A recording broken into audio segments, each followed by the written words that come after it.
questions. How the guys, we talked about it Monday, you liked the way they responded to that point. Where did they take it from there till today?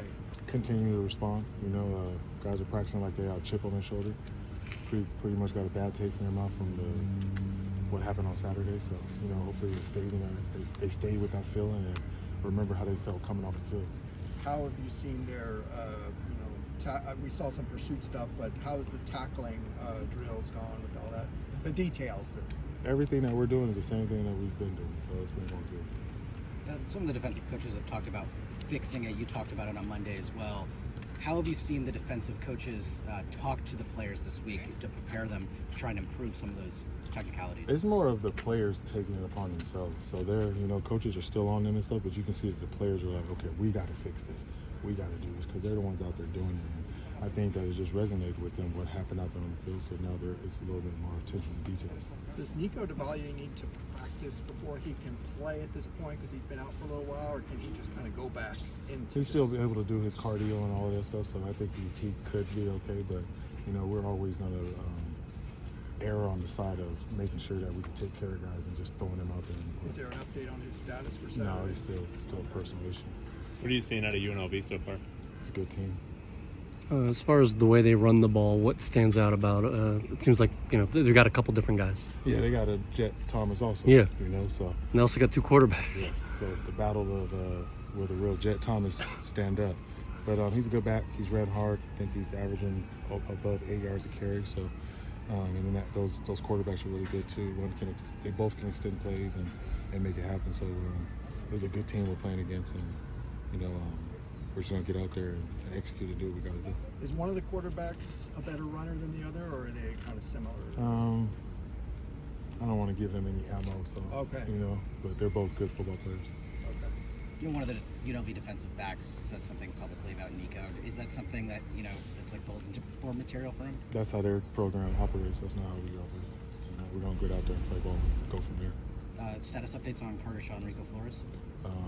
Still making their way back, but not quite there. What did you think of the guys' strength conditioning in the first game? How did you think that held up? I don't think their conditioning was an issue. So it was fine. Yeah. Do you have an analytics staff or anybody like a consulting company that helps with fourth down decision making? Yeah. How does that work in game? We have our sheet and our procedures of how we go through things. How did that work out on the field goal choice in the third quarter? It worked out fine because we wanted to get points. Is that what the sheet said, or was that? That's what we wanted to do. You talked about this a little bit earlier, but traveling, only having to go Friday versus Thursday. Will you still go to the stadium on Friday and do that thing that you did last year? We'll still go see it because this will be the first time most of you guys have been in there. So we'll still go down in there on Friday. It looks like their quarterback and their top receivers developed pretty decent connection through those first two games. What stands out about Jaden Bradley? He's going to get targets, so they make sure that they target him and find ways to get him the ball in his hand.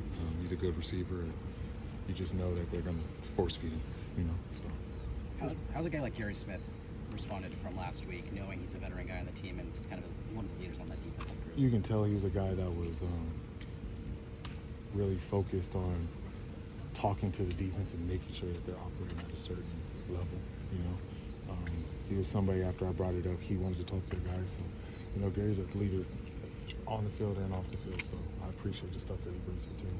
Do you have a way of measuring who's the fastest player on the team? The reason I ask is because Roderick, we're talking to Roderick. Do you have the miles per hour stuff that we used to hear about? Yeah, we still have all of that. So that's the number one argument out there right now, is that we know how fast Roderick is, but he's still new here, so he hasn't had as much time to get his miles per hour up. So we can only go off what's in practice so far, but he's still one of the top guys. Can you tell us who is the fastest right now? The fastest that we've had is probably Croy at practice, Kanye and Dean. And what were the, can you remember the readings? I think Kanye's was a 22. Wow. They're both 22 plus. Wow. Thank you. Thank you.